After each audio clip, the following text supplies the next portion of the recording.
Hi everyone, welcome back to my another video. Today I am going to show in this video how to fix delayed auto start flag could not be set and the error code is error code 5 access denied on your Windows 10 or Windows 11.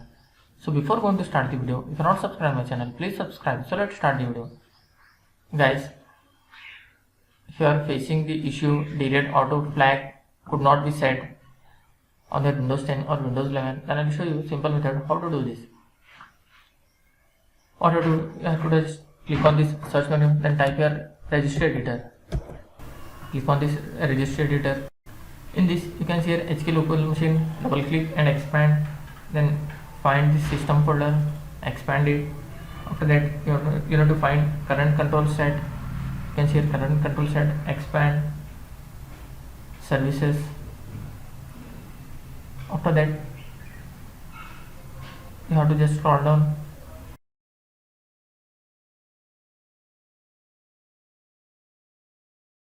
In this you need to find CDP SVC service. You can see here CDP SVC.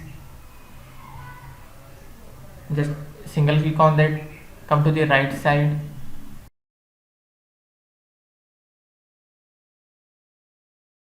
Here you will find delayed auto start, double click on that, then change the value from 0 to 1.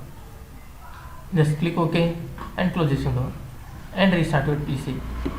That's it guys. So in this way you can fix delayed auto start flag could not be set on your Windows 10 or Windows 11. Thanks for watching. Hope if you like this video, please like, share and don't forget to subscribe.